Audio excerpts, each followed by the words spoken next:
Hi friends, বাবুস কিচেনে সবাইকে welcome করে আজ আমি আপনাদের সামনে আরও একটি রেসিপি নিয়ে হাজির হয়েছি। আজকের রেসিপি হলো খুবই সাধারণ, তা হলো গোবিন্দভোগ চালের পায়েস। আমরা মাঝে মধ্যে বাড়িতে এই পায়েস বানিয়ে থাকি। আমি আমার বাড়িতে যেভাবে বানিয়ে থাকি তা আমি আপনাদের সামনে শেয়ার করেছি। তা চলুন যাওয়া যায় রেসিপির দিকে। আমি কীভাবে বানিয়েছি গোবিন্দভোগ চালের পায়েস। পায়েস বানানোর জন্য একটা কড়াই বসিয়ে দিয়েছি। এখন এই কড়াইয়ের মধ্যে দেবো 1 লিটার ফুল ফ্যাট দুধ। এখন গ্যাসের ফ্লেম মিডিয়ামে রেখে দুধটা ফুটতে দেবো। দুধ ওদিকে ফুটতে থাক, এদিকে আমি পায়েসের জন্য চাল রেডি করে নেব।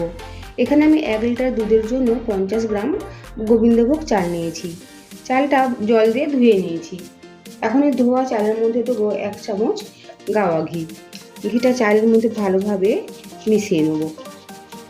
গ্যাসের ফ্লেম মিডিয়াম টু হাই রেখে দুধটা ফুটতে দেবো আর কিছুটা ঘন করে নেব।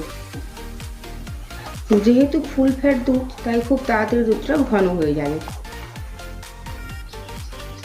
দুধটা নাড়ার সময় মাঝে মাঝে এভাবে কড়ার সাইড থেকে ছাড়িয়ে দিতে হবে।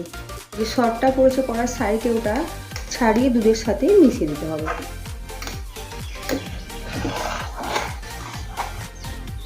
দুধ কিছুটা ঘন হয়ে গিয়েছে। এখন এই ফুটন্ত দুধ থেকে কিছুটা দুধ একটা জায়গার মধ্যে তুলে রাখবো।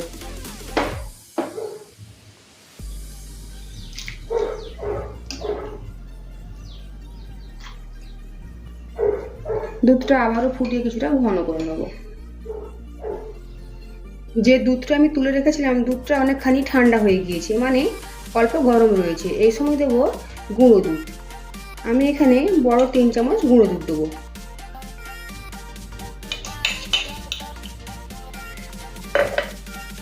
ভালোভাবে দুধের সাথে মিশিয়ে নেব। দেখুন দুধ ফুটে অনেকখানি ঘন হয়ে গিয়েছে।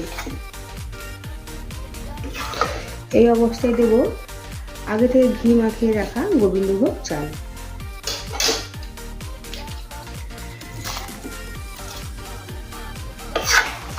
সবকিছু একবার নেড়ে মিশিয়ে নেব।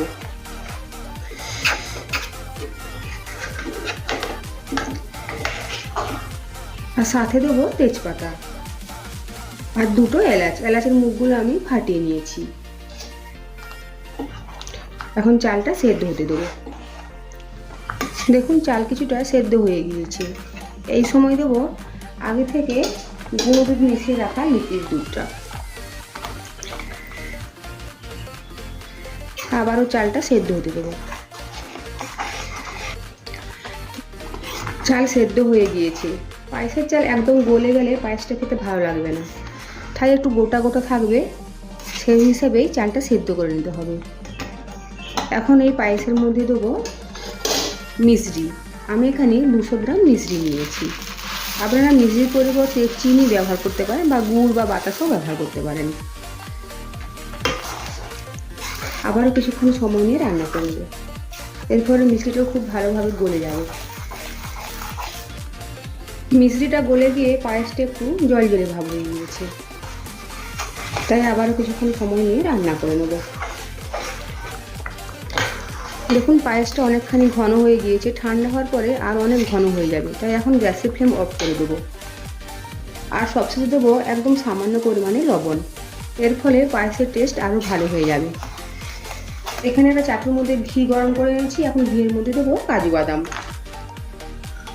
আমি এখানে কিশমিশ ব্যবহার করছি না, আপনারা আপনার পছন্দ মতো ব্যবহার করতে পারেন। কাজু বাদামটা হালকা লাল করে ভেজে নেব। এখন ভেজে নিয়ে কাজু বাদাম পায়েসের মধ্যে দিয়ে দেবো।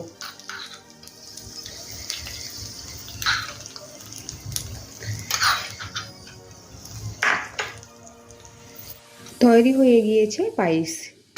পায়েস বানানোর সামগ্রী সঠিক মাপের হলে পায়েস একদম পারফেক্টভাবে তৈরি হবে। আজকের আমার এই পায়েস রেসিপি যদি আপনার ভালো লেগে থাকে তো অবশ্যই কমেন্ট করে জানাবেন কেমন হয়েছে। সাথে লাইক, শেয়ার ও সাবস্ক্রাইব করার জন্য অনুরোধ রইল। আর পাশে থাকা বেল আইকন প্রেস করার অনুরোধ রইল আমার প্রতিদিন ভিডিওর আপডেট পাওয়ার জন্য। ভালো থাকবেন, সুস্থ থাকবেন। ফিরে আসছি অন্য কোনো রেসিপি নিয়ে। আর ভিডিওটি লাস্ট পর্যন্ত দেখার জন্য ধন্যবাদ।